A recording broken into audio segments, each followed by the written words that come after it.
Okay, कुछ याद है या भूल गए? बीच में 2-4 छुट्टी भी हो गई हैं और ये तो कहीं मामा के चाचा के घर चली गई थी। हाँ, कैसे बोलेंगे मामा के घर गई थी? She went to her mama's house. मामा को मैटरनल अंकल भी कह सकते हैं, लेकिन जो रिलेशंस होते हैं, जो हमारे रिश्ते हैं, उनकी आपको ज़रूरत नहीं है कि आप उसकी इंग्लिश ही बनाओ, राइट। वैसे सारे जितने मामा चाचा ताऊ हो जितने भी होते हैं, हमारे फूफा वगैरह, सब कुछ क्या होंगे? अंकल में आ जाते हैं। और जो हमारी लेडीज़ होंगी वो सारी आंट्स में आ जाती हैं। अलग अलग करने के लिए भी मामा के बारे में कैसे पता चलेगा और चाचा के बारे में कैसे पता चलेगा? तो फिर हम मैटरनल और पैटर्नल लगा देते हैं। भाई मैटरनल मम्मी की साइड वाले यानी मामा हुए, मैटरनल अंकल कौन हुए? मामा। पैटर्नल अंकल हमारे चाचा था, वो हो गए। लेकिन आपको इतना कन्फ्यूज़न में नहीं आना है, ओके। ऐसे मैटरनल आंट्स क्या हो गई? हमारी मौसी वगैरह हो गई, जो मम्मी की सिस्टर वगैरह हैं, राइट। और अगर हम बात कर रहे हैं पैटर्नल आंट्स की, तो हमारी जो चाची और ताई होती हैं वो हो जाती हैं। बट आपको इतना कन्फ्यूज़न में नहीं आना, आप सिंपल कह सकते हो सबको, भाई शी इज़ माई चाची, ही इज़ माई चाचा, ही इज़ माई ताऊ जी, शी इज़ माई बुआ जी, फुफ्फड़ जो भी है हमारे देख लेना, राइट। तो ये बोले कि सर मैं गई नहीं थी कहीं, स्ट्रक्चर वही होंगे जो अब तक हमने सीखे। मैंने कह रखा है कि जब भी आप कन्वर्सेशन करोगे, हमारी जितनी ये 15-20 क्लासेस गई हैं, उनमें सारे स्ट्रक्चर्स वही होंगे जो कि मैंने सिखाए हैं। जितना मैंने सिखाया उससे आपका मोर देन 90% काम चल जाएगा इंग्लिश सीखने के लिए। अब स्ट्रक्चर जो रहते हैं वो कॉम्प्लिकेटेड होते हैं। इंग्लिश लगभग इन्हीं से बोली जाएगी। मैंने सबसे पहले आपको जो दूध के ऊपर मलाई आती है ना, वो करवाई है, मेन पार्ट दूध की मलाई करवाई है मैंने। लेकिन ऐसा नहीं कि भाई दूध के अंदर और भी तो वो चीज़ें हैं, कैल्शियम हो गया, विटामिन्स हो गए, बहुत सारी चीज़ें रह जाती हैं हमारे, राइट। तो वो चीज़ें हम सीखते रहेंगे, लेकिन बेस यही होगा जो मैंने सिखाया है।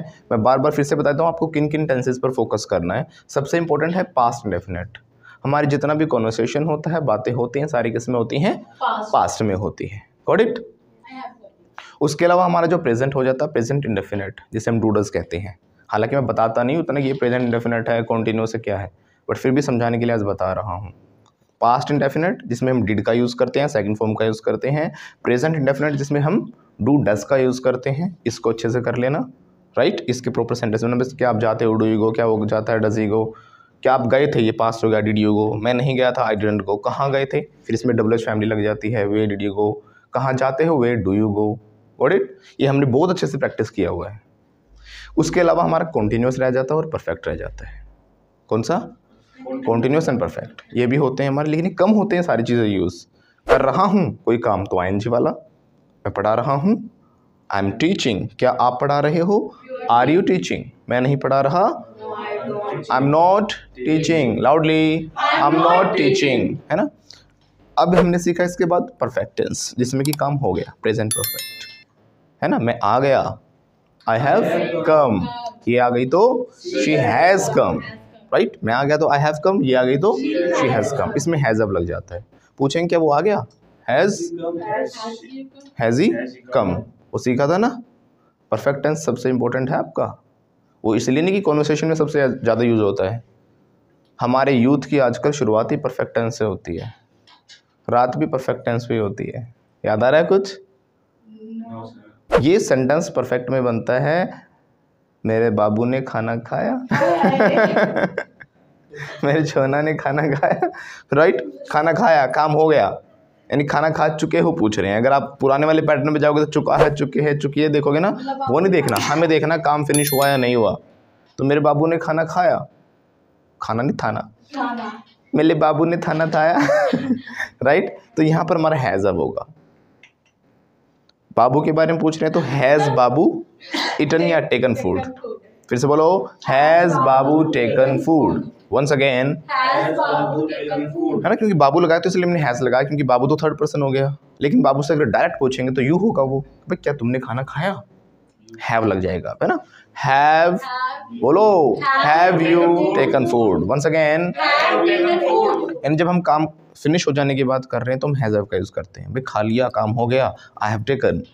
वंस अगेन, नहीं खाया तो I have not taken, I have, उसने खा लिया, ही हैज़ टेकन।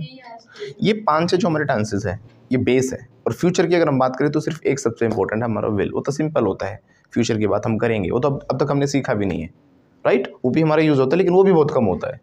जैसे मैंने कहा कि भाई मैं पढ़ाऊंगा अभी, आई विल टीच यू। ये विल भी आपको बचपन से आता है, ये सेंटेंस आपने मूवीज में हर जगह सुना होगा, will you marry me, will you marry me, सुना होगा ना। वो पूछ रहा है, क्वेश्चन किया उसने, will you action, will you Mary, कुछ भी हो सकता है यहाँ पे, will you go, will you play, will you dance, will you जो भी है।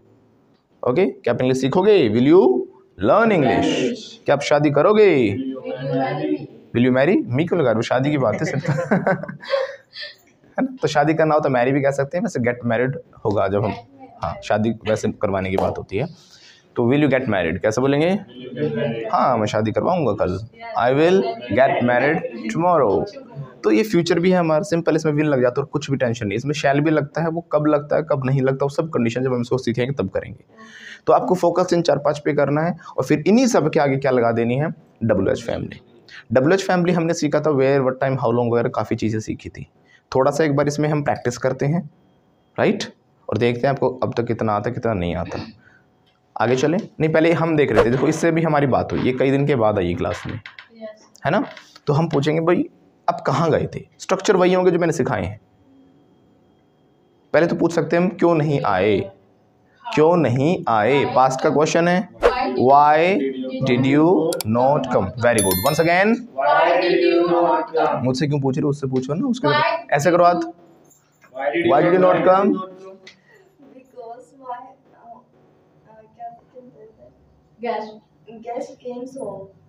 सम guests came home, very good. इसने सेकंड होम लगा के आंसर दिया क्योंकि पास्ट की बात है, वही स्ट्रक्चर ने जो सिखाया मैंने, सर कुछ गेस्ट्स आए थे घर पर, सम गेस्ट्स केम होम, फिर से बोलो, सम गेस्ट्स केम होम। ओके, पूछ सकते हो कौन आया था भाई,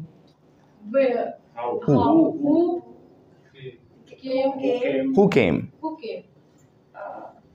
माय सिस्टर एंड मामास, हाँ माई सिस्टर एंड मम, सेंटेंस तो बोल दो, my sister and mama's came, okay, Kemps क्यों लगा रहे हो, केम होम। कम्स तब आता जब वो कहें आते रहते हैं, आते हैं, वो आए थे तो पास्ट तक सेकंड फॉर्म रहेगी बस, क्योंकि कम्स भी एक फॉर्म है जिसे हम 4th या 5th फॉर्म कहते हैं। जैसे हमारी ING और SES होती है, ये भी हमारी फॉर्म्स कही जाती हैं।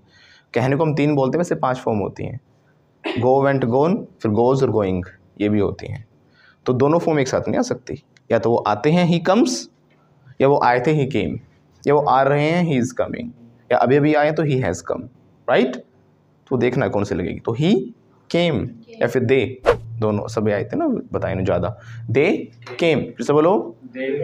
हम ये भी पूछ सकते हैं कि आप कहीं गए थे जो आप नहीं आए, है ना, क्या आप कहीं गए थे, डिड यू गो एनीवेयर या somewhere, I didn't go anywhere, मैं कहीं नहीं गई थी sir, I didn't go anywhere.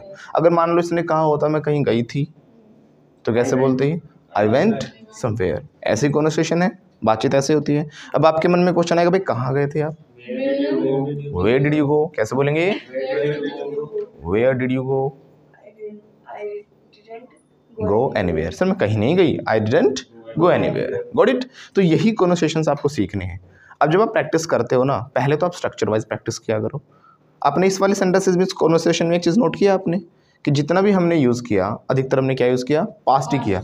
मैं मोर देन 80 कहता हूँ, लेकिन इस वाले टाइम पे जो अभी हमने कॉन्वर्सेशन किया है, इसमें 99% आपका पास्ट ही यूज़ हुआ है, राइट। इसमें तो पूरा ही पास्ट यूज़ हुआ है, कहाँ गए थे, कहाँ नहीं गए थे, क्यों, मुझे तो लग रहा है 100 हुआ, लेकिन मैंने 99 इसलिए बोला, शायद एक आधे सेंटेंस आ गया हूँ, I don't remember about that, got it. इसने भी कुछ बताया, सर मैंने कल वीडियो शूट की थी, ये किया था, वो किया था, वो भी एक कॉन्वर्सेशन ही था। आपने अगर नोट किया हो तो वो भी पास्ट में ही था। बट जिस दिन आपने अपना पास्ट स्ट्रॉन्ग कर लिया ना, आपको मोर देन 80% इंग्लिश आ गई, इतना समझ लेना, मोर देन 80%। आपकी जितनी भी बुक्स थी, जितने आपके इंग्लिश में लेसन्स थे, या इंग्लिश में आप हिस्ट्री की बात करो, सोशियोलॉजी की बात करो, पॉलिटिकल साइंस की बात करो, अदर सब्जेक्ट्स की बात करो, सब के सब सेकंड फॉर्म के ऊपर ही बेस्ड थे, मतलब पास्ट के ऊपर ही बेस्ड थे, गॉट इट।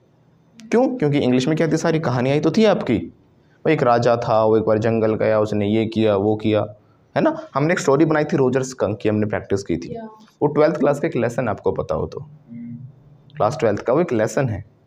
लेकिन अगर आपको अच्छे से प्रॉपर सेकंड फॉर्म यूज़ करने आ जाए और सभी लेसन्स के एक बार आप ऐसे अपने आप स्टोरी बना लो, आपको क्वेश्चन आंसर रटने की जरूरत नहीं है। लेकिन आप बचपन से रटते आ रहे हो, there was a rose skunk, he went to jungle, he went to jungle, he went to jungle, he went to jungle, फिर भी समझ में आ रहा ही वेंट था क्या था, सिंपल समझ गए भी, सेकंड फॉर्म लगती है, पास में वो गया था, ही वेंट, अपने आप लग गया ना। इस ही वेंट में रटने का था कुछ, वो मिला, he met a wizard, he met the wizard, he met the wizard, याद नहीं करना, सिंपल समझना। मीट के सेकंड फॉर्म में तो मिला था, पास्ट में लगती है सेकंड फॉर्म, वह मिला था जादूगर से, ही मेट द विजर्ड, है ना। वो अब अपने आप सेकंड फॉर्म समझ में आएगी, अपने आप सेंटेंस बना दोगे। वो गया जंगल में, he went to the jungle, right. उसने नदी को क्रॉस किया, ही क्रॉस्ड, सेकंड फॉर्म लग गई, ही क्रॉस्ड द रिवर, राइट। इतना अपने बेस पर पक्का कर लेना, क्योंकि हम कोर्स में तभी आगे बढ़ेंगे जब आपको ये अच्छे से चीज़ें आ जाएंगी। मैं इस कोर्स को बड़ा ही स्लो और अच्छे सिंपल पेस में लेकर चल रहा हूँ।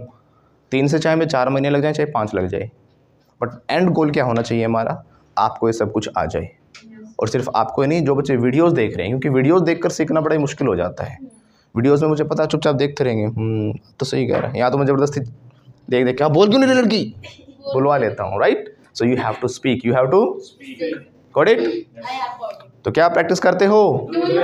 मैं नहीं करता, ये करता है, ये झूठ जरूर बोलता है, लेकिन सर ही टेल्स अ लाई, ये अपनी जुबान पे नहीं टिकता, ही डजंट, हाँ he doesn't walk the talk, है ना, जो अपने कहता वो नहीं करता, he doesn't walk the talk. Talk the talk में तो क्या हो गया, हाँ बातें बातें करता है, राइट।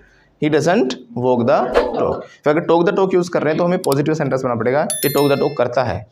इसका मतलब फिर क्या हो गया, जुबान पे नहीं टिकता। ही जस्ट टॉक्स द टॉक, सिर्फ बातें बातें करता है, ही जस्ट टॉक्स द टॉक, अपनी जुबान पे नहीं टिकता। इसका मतलब क्या है कि जो कहता वो नहीं करता, he doesn't walk the talk. या फिर एक वर्ड और सीखा था हमने, स्टिक टू वर्ड, नहीं सीखा, हाँ सीख लेते हैं।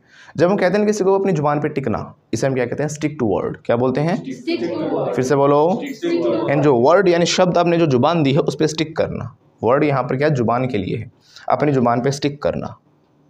तो क्या आप अपनी जुबान पे टिकते हो, do you stick to your word? मैं तो नहीं टिकता सर, दीपक सर टिकते हैं, but Deepak sir sticks to his word, ये नहीं टिकता अपनी जुबान पे, he doesn't stick to his word।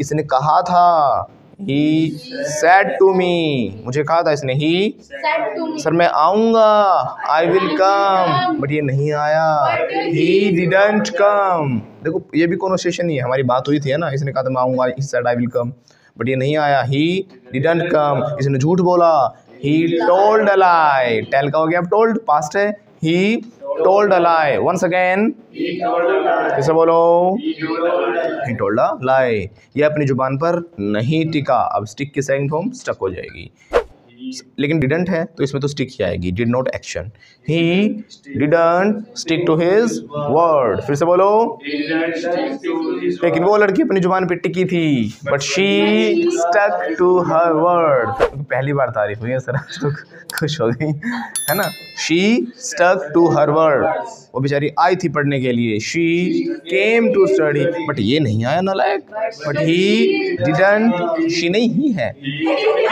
She, हाँ शी भी नहीं आई थी, वो भी नहीं आई थी, शी डिडंट कम, ये भी नहीं आया, ही ऑल्सो डिडंट कम, लेकिन दीपक सर तो आए थे, बट दीपक सर केम, क्योंकि वो अपनी जुबान पे टिकते हैं, because he sticks to his word. वो भी टिकती है कभी कभी, समटाइम्स शी फर्स्ट टाइम अपनी जुबान पर टिकी थी, फास्ट हो गया है अभी, है ना। She stuck to her word first time.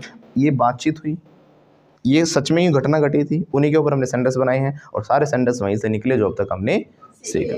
But थोड़ा सा अपने माइंड को ट्रेंड करना होगा आपको कि कहाँ पर कौन सा स्ट्रक्चर लगना, जो मैंने सिखाया उनमें से। ओके तो पूछेंगे भाई क्यों नहीं आए, वाई डिड यू नॉट कम, फिर से बोलो, Y did you not come. Sir मैं कहीं गया था, आई वेंट समवेयर, क्वेश्चन बनेगा कहाँ गए थे, where did you go. Sir मैं मामा के घर गया था, I went to my mama's house, कितने बजे गए थे, what time did you go. Sir मैं 6 बजे गया था, आई वेंट एट 6 o'clock, फिर से बोलो, once again, क्या आप कल दौड़े थे, हाँ दौड़ा था सर मैं, क्यों दौड़े थे, कल सर मैंने चोरी की थी, Because I stole yesterday. तो लोग मेरे पीछे पड़ गए. People ran after me. Run की सेंस ran, दौड़े मेरे पीछे. People ran after me. फिर से बोलो. People ran after me. या चेज भी होता है पीछे करना. People chased me. कैसे बोलेंगे? People chased me. पुलिस भी पीछे पड़ गई sir. Police also chased me. तो मैं दौड़ा था. So I ran. कितनी दूर तक दौड़े थे? How far did you run? How far did you run? Once again. How far did you run? दूरी के लिए how far सीखा था. How far did you? Run. Sir मैं दौड़ा था 10 kilometre. I ran 10 kilometre. 10 kilometre नहीं कह रहा. I ran 10 kilometre far. I ran 10 kilometers. Once again. I ran 10 kilometers far. कितनी देर दौड़े थे? How much? How long? How long? Time duration है ये देर. How long did you run? फिर से बोलो. How long did you run? आप सभी को भी बोलना है. प्रैक्टिस करा रहा हूँ जो अब तक हमने सीखा है. जब तक बोलोगे नहीं बोलना आएगा नहीं, क्योंकि बोलने से ही Speaking comes by speaking comes by speaking. दिमाग में घुसा लो इसे. समझे मेरी बात? दिमाग में घुसा लो. Stuff it into your mind. क्या बोलेंगे? Stuff it into your mind. दिमाग में घुसा लो. यहाँ पे इसने बोला मेक इट अ पॉइंट. वो भी चलेगा. सेंस होती है, एग्जैक्ट ट्रांसलेशन नहीं होती. मेक इट अ पॉइंट मतलब पल्ले गांठ बांध लो, मतलब बिल्कुल दिमाग में घुसा लो इस बात को. मीनिंग वही है इसका भी. अगर मैं एग्जैक्ट ट्रांसलेशन की बात करता तो क्या बोलूँगा? Stuff it into your mind. Stuff होता है ठूस लेना. दिमाग में ठूस लो, घुसा लो. बोलो stuff it into your mind. घुसा लिया सर दिमाग में. I have stuffed it into my mind. Right. तो स्टफ इट भी कह सकते हैं, मतलब वही है इसका भी. या फिर मेक इट अ पॉइंट, या फिर मार्क माय वर्ड. है ना? लिख कर ले लो. Got it? ओके. कहाँ पर थे हम? हाँ, कितनी देर दौड़े आप? How long? How far? कितनी देर दौड़े? कैसे बोलेंगे? How long? How long did you run? Sir मैं 1 घंटा दौड़ा पूरा. आई रैन 1 hour. फिर से बोलो. I ran for 1 hour. An hour जो मन करे कह सकते हो. राइट. कितनी दूर दौड़े तो how far did you run. Once again. How far did you run? Sir 10 kilometre दौड़ा था. I ran more than 10 kilometers. क्या फिर पुलिस ने आपको पकड़ लिया? पूछें कैसे? क्या पुलिस ने पकड़ लिया? Did police catch you? वैसे ना एग्जैक्ट इसकी प्रोनाउंसिएशन होती है. That is not police, it's police. Not ऊ की मात्रा नहीं होती इसमें. बट अजीब सा लगता है पुलिस मुझे भी, इसलिए मैं पुलिस ही कहता हूँ. राइट. क्या होता है? पुलिस. एग्जैक्ट जो वर्ड बोलने का तरीका होता है इंग्लिश का. पुलिस. फिर से बोलो. पुलिस. पुलिस. पुलिस. तो पुलिस ने मुझे पकड़ लिया. पुलिस ने मतलब. And police caught me. कैसे बोलेंगे? कैच की सेंस फॉर्म कैच्ड नहीं होती, कोट होती है. बोलो police caught me. Once again. Police ने तोड़ा अच्छे से. Did police beat you up? कैसे बोलेंगे? आंसर चाम उतार दिया. Yes. Police beat me up. फिर से बोलो. Beat me up. Right? कितनी देर पीटा? How long did police beat you? Sir पूरा दिन पीटा मुझे. Police beat me whole day. फिर से बोलो. कहाँ पीटा? गली में या थाने में ले जाकर, है ना? ये भी. Where did police beat you? Sir कुछ तो गली में मारे थे. For some time they beat me in the street या on the street, right? बोलो. For some time they beat me on the street. फिर मुझे ले गए थाने. Then take के sense form took. Then they took me police station, right?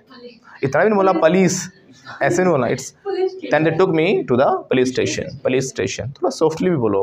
English है ये, ऐसा नहीं पुलिस बता दो. Police. It's not a police, it's police. है ना? वो लगना आपका पुलिस जैसा ही चाहिए. पुलिस में कौन सा बोलते हैं? पुलिस. पता नहीं पुलिस आते police. Right. then they took me to police station, right? और वहाँ पे सर फिर से थोड़ा मुझे. then they beat me up. फिर से बोलो. then they again beat me up भी कह सकते हो. तो समझ में आया ना कैसे इन स्ट्रक्चर्स को प्रैक्टिस करना. एक हमने और सीखा था कहाँ से. आज जैसे कि नया सूट पहन के आइए, पता नहीं कहाँ से चुराया. पूछेंगे कहाँ से चुराया, है ना? दोनों चोर बैठे हैं इधर. कहाँ से चुराया कैसे बोलेंगे? टीम में. Where did you steal from? फिर से बोलो. फ्रॉम लास्ट में लगाते हैं मॉडर्न इंग्लिश में, right? Where did you steal from? फिर से बोलो. मैंने नहीं चुराया सर. इसी ने तो चुराया था, जो कल पुलिस ने पीटा था ना इसको। The police beat him up, इसी सूट के लिए पीटा था, फॉर दिस सूट। कहाँ से चुराया भाई? Where did you steal from? फिर से बोलो। राइट, तो कहाँ से पूछेंगे तो वेयर फ्रॉम। फिर मान लो पुलिस से बच के भाग गया, भाई कहाँ से भागे तुम? Where did you run from या एस्केप फ्रॉम। एस्केप होता बच के निकल जाना। बोलो where did you escape from. फिर से बोलो कहाँ से भाग कर गए, कहाँ से निकल कर गए, कहाँ से बच के गए। Where did you escape from. कहाँ से खरीदी कोई चीज़ हम पूछना चाहते हैं तो where did you buy from. कहाँ से खरीदते हो तो where do you buy from. Right, बोलो फिर से बोलो। सो क्यों रहे हो बार बार? सुनना नहीं है, बोलना है। आपको पानी में फेंक देंगे तो क्या आप डूबने का वेट करोगे, तैरने की कोशिश करोगे? तैरने की कोशिश करोगे ना, तो बस वही करना है। तैरने की कोशिश करनी है चाहे आए या फिर ना आए। पानी में तो ऐसा ही होता है ना कि जब हम कूदते हैं, गिर जाते हैं, जो भी कुछ है, कोई धक्का दे दे हमें, तो हम फिर भी बचने की लास्ट तक कोशिश करते हैं। जब तक हमारे हाथ पर चलते हम चलाते हैं, उसमें तैरना नहीं आता फिर भी कोशिश करते हैं ना। इंग्लिश में वही चीज़ आपको करनी है। बोलनी नहीं आती बट बोलने की कोशिश करो। और अब तक जो प्रैक्टिस कराई है उसमें तो अब तक आ चुका है आप लोगों को। राइट, तो स्ट्रक्चर सारे अच्छे से प्रैक्टिस करना। ये एक प्रैक्टिस क्लास थी। और अगर आप भी इंग्लिश सीखना चाहते हो, हम ऑनलाइन ऑफलाइन दोनों मोड्स में कोर्सेज प्रोवाइड करते हैं। If you want to learn English तो ऊपर दिए गए नंबरों पर कॉल करके कोर्सेज के बारे में पता करें। और इस चैनल को सब्सक्राइब, लाइक एंड शेयर जरूर करें। Thank you. Thank you so much.